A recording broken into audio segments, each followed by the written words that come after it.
Namaskar. Hello and welcome to PGurus channel. I'm your host Sree Iyer. Is Trump winning the tariff war? And of course, the war is against China. Others are probably going to do one way or the other. But there is an interesting development, and that's what we are going to talk about today. Is India the first one that will be signing a free trade agreement with the United States? Let's welcome Sridhar Chityala ji. Sridhar ji, namaskar and welcome to PGurus channel. How are you, sir? Namaskar. Good morning to you. Doing very well, Sriji, and I hope you are well as well. Yes, sir. I'm doing well, sir. Somehow the volume is a little bit on the lower side. Maybe it is my side. Sir, go ahead, sir. Well, I think that I have, expanded the volume to the maximum, and I hope you can hear me now, Sriji. Yeah. Much better, sir. Thank you. Yes, echoing your sentiments, Sriji, which is everybody would like us to believe that Trump is losing the battle. He doesn't know what he is doing. There is no method behind his madness. And sooner or later, he's going to blink and the others are going to win. That seems to be the motivational theory, but I think that the data is pointing the other way in terms of what's happening. So we have a small deck. I think let's try to kind of go through the deck. Sure. Yes, as Trump completed his 100 days or completes his 100 days, he conducted a very big event in Michigan, and rah is obviously we are winning.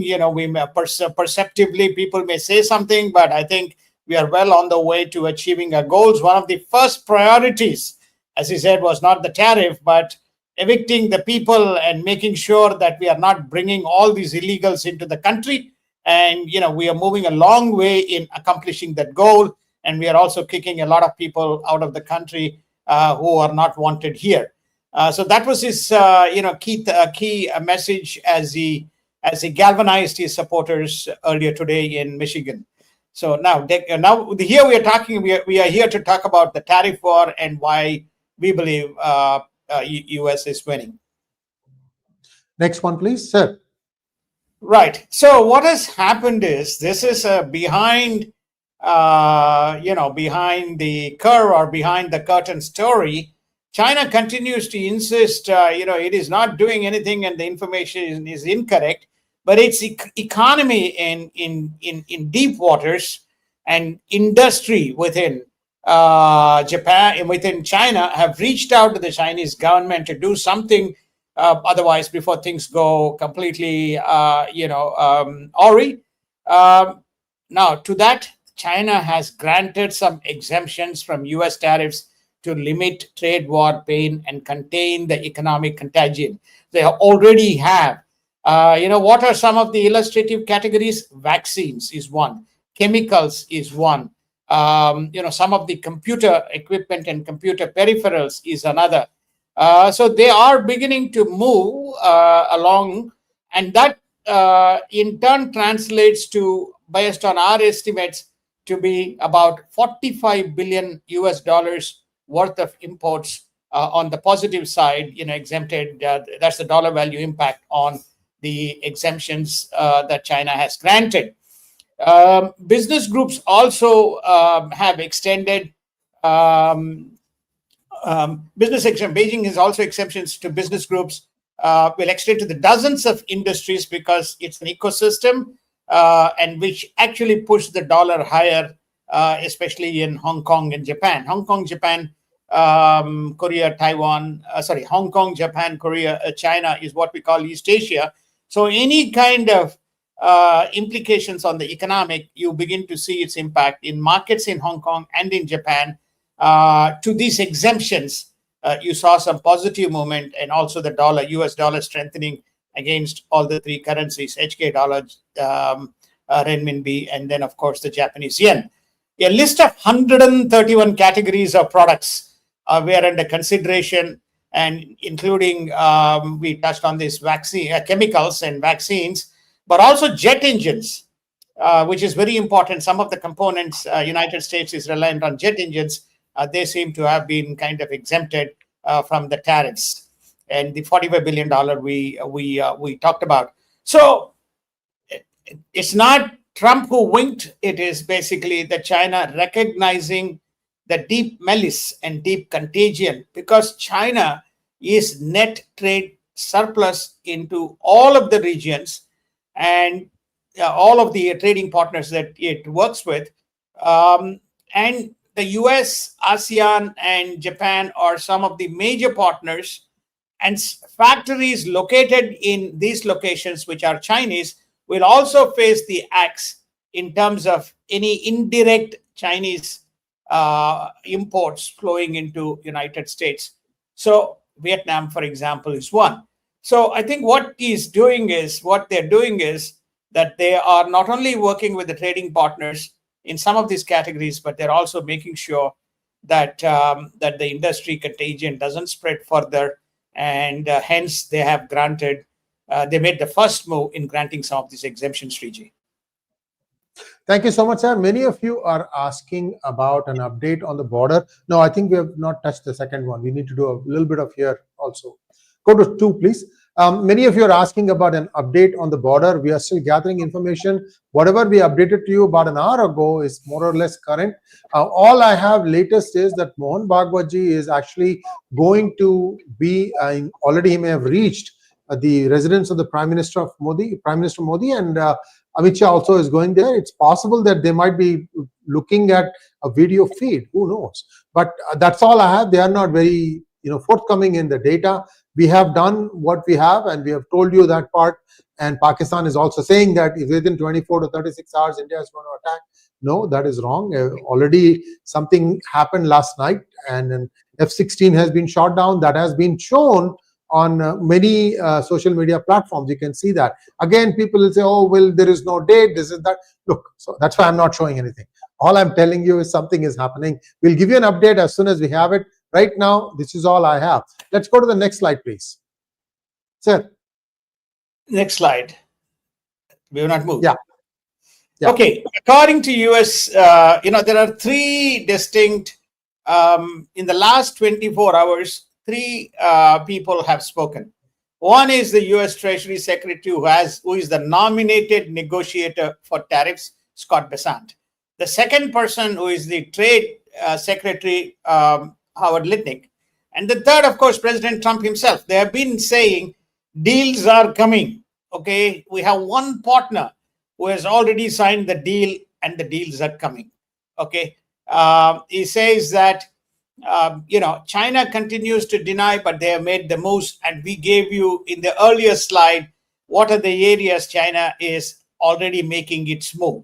Okay, now the 17 others who are the major trading partners, US has a process in place to, over the next 90 days, to negotiate with the other trading partners. Now this is ASEAN, Canada, Mexico, Korea, Taiwan, then India, EU, and some of the Latin American countries. So he says that we have a process to resolve, and we'll come to a reasonable understanding in mitigating the tariffs and escalating the war and bringing economies, or bringing trade back to kind of what he calls normalcy.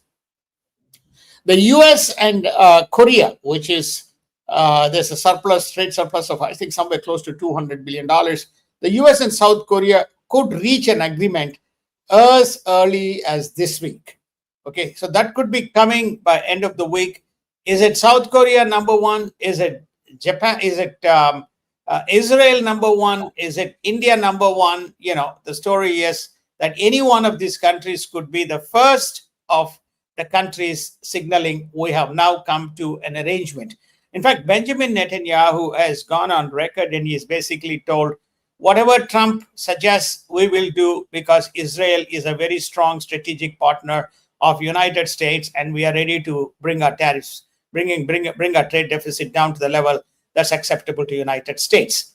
Something along those lines is what Prime Minister Modi has indicated. He has said we can always negotiate a deal. We want to negotiate a deal, and which prompted Trump to indicate, hey, we could be only a few days away from doing the deal with India. Okay, so So lots of things happening in terms of movement forward, contrary to what the left-wing media and what many people, even in markets, would like us to kind of believe. ASEAN nations are also in a hurry and looking for an early deal and offer to buy more US farm products, including meat, soybean, fresh fruits, and import more natural gas. On the natural gas, we talked about how some of the ASEAN countries and Japan are very keen to put investments into the Alaskan basin. So they're looking at gas, as natural gas, also as one of the import items so that they can bring the deficit down. This is a major win for Trump, and besides investment commitment from the consortium of Japan, Korea, Taiwan, Vietnam. Again, we talked about this. Just to give you a perspective on ASEAN, right? People don't do, and people make a lot of kind of emotional, what I call as statements. ASEAN, just to give you, ASEAN exports $280 billion to China, 280 billion, and imports from China $388 billion. Okay, $388 billion. This is, little dated data, but having said that, it translates to about total bilateral trade of $670 billion and a deficit of $107 billion. Deficit. Now, it's almost like, ASEAN imports from China. Now, I come to the next point. Exports to United States. It's very interesting. So you don't need to have A, B, C. So you go C, B to A rather than A to C. If there's A here is United States, or A is China and C is United States, if there's a trade implications between A and C, then you move to B, and from B you move to A. Okay, this is the game. Remember, China and Vietnam, once these tariff barriers came in, they asked India, normalize your, relax your FTA norms, allow us to open the factories. What then will happen? China will invest in Vietnam, and Vietnam, in turn, those companies will invest in India, and then they will use India as a corridor to avoid the tariffs or reduce the tariffs and export to United States. Fortunately, India did not buy into this game. They said, no, we're not going to do it. Okay. Now let's come into United States. United States, ASEAN exports $255 billion. Exports. And imports, the flip, only $108 billion. This is the reason why Trump is saying we have a high level of imbalance and this has to be bridged. It has to be bridged. So this is not everybody. Even yesterday, I was in a full day session. People kind of taking a big shot at the United States and saying, Trump is a fool and he's trying to disrupt the world. This is not free trade. This, by no definition, this is a free trade. This is effectively free and willful flow of cash and transactions at whimsical manner without kind of any trading rules being followed, with consequences to some of the countries. Now, a significant amount of imports into ASEAN, right, from China, or significant amount of imports by ASEAN from China, also has catastrophic consequences to the industries which are operating within the ASEAN region. And this is something that is propping up in the press here. Next slide. Next one, please. Yeah, sir. Okay, India is on track. I think we covered this to become the first country to finalize a bilateral trade agreement because he said, trade negotiations are easy. I mean, a lot of good things have happened under Prime Minister Modi ji in terms of normalization, all these kind of crony tariffs introduced to protect the markets. All of those things he has removed over his period of 10 plus years. So he said, negotiations are nearing completion, attributes to relatively open trade practices, non-currency manipulation, access to the markets, and people with open mind to negotiate. Next one, okay, please. In summary, Trump has not blinked, contrary to as many would like us to believe. His teams, led by the Treasury Secretary are moving forward with a clear agenda. Again, the main press in the United States were writing, A doesn't know what B is doing, B doesn't know what C is doing. And, there is kind of a policy imbalance between various people within the administration. No, that if that was the case, then you would not be having these types of deals and a consistent message coming out. China has blinked and is extremely worried about the economic contagion based on, we call it as 18 trading, 17 plus 1. The 17 trading partners moving forward to negotiate a fair deal so that the trade can continue to flow. There are no more free rides is what Trump is saying. And basically, we are here to do a fair deal. So it's a win-win for your country and win-win for United States. This again is a message earlier in the day to the Michigan kind of audiences where he was celebrating his 100 days in the office. So he's also winning on the investment front. Somebody put a note which is, oh, it's only a kind of, it's only a promise. It may not happen. No. First and foremost, you commit the dollars against the specific areas where you plan to invest. Then the programs will be constructed to move forward. Only way the GDP expansion can happen either through credit expansion or through investments. We talked about this. And so therefore what you're witnessing here is confidence based on the number committed. And many of these are not countries, they're companies like NVIDIA, Eli Lilly and TSMC and so on. So he is winning even on the investments fund. I think we have given those dollar breakups. So when you look at the story, and the markets have not tanked, the markets are staying and they're marginally moved up. All one needs is 3 deals being announced, and you will begin to see the way the markets will move. By the way, most of the market pundits have looked at S&P somewhere close to 58 to 6,200. Either it's on parity or going up by about 6 to 8%. Dow has been moving up, but the S&P is the real barometer in terms of the market movement. So therefore, again, the pundits have given a thumbs up in terms of what the year end would look like. And they've also given a thumbs up on the most important factor, which is the GDP growth. Not back at 3%, but somewhere between 2.1 to 2.3%, which is again a very positive outcome from a growth point of view. Thank you so much, sir. And we have a few questions for you. I think 1 or 2. Let's just go through the quick questions quickly. Santosh wants to know, please take questions from non-paid members too. Why is US supporting Pakistan despite Republicans in power? I don't see where it is supporting Pakistan.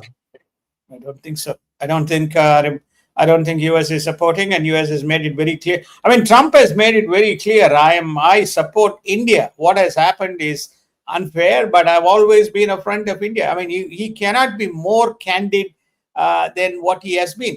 Because they may have got some equipment that's based on the old orders that United States has to fulfill, but there is nowhere an indication. And I think we also covered the National Intelligence Secretary committing all help to locate these terrorists. Yeah, AS says UNSC removed TRF name. Thoughts? I don't think they removed TRF name. I think they removed the LET name, because the LET TRF link has been established, and in the UNSC resolution they did not want to officially name Pakistan. I think that's what happened. So anyway, this is the resolution that got passed, I think 2-3 days ago, the United Nations Security Council. No, but I think one has to also understand, folks, this is the reason why Trump doesn't support any of these institutions, whether it is UNSC, whether it is WHO, whether it is IMF, or whether it is World Bank, or whether it is ILO, or whether it is all these kind of subcategorized United Nations Relief Force, etc. He doesn't support any of them. The reasons are they are all orchestrated organs of various franchises in the world. They're there to push an agenda. Everybody knows. Every time this 𝗥𝗘𝗙𝗖𝗍 organization pops up, then you have China vetoing it. But at the same time, China making a comment and an observation that it condemns the terrorism. I'm back. Next one, please. 𝗣𝗚𝗡𝗙𝗏 wants to know, Trump scores 40% in his first 100 days. Great. It is bound to really go much higher in the next 100 days. Will the new Canadian government play along? Well, I think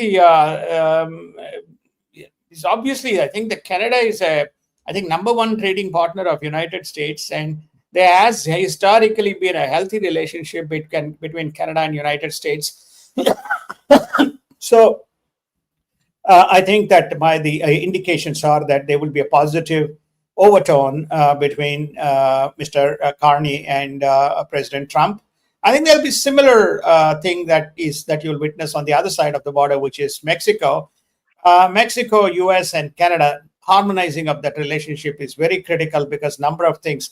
From the Canadian side is the energy, from the Mexican side it is automobiles and other kind of important ancillary manufactured items. So I think that you will begin to see harmonization there.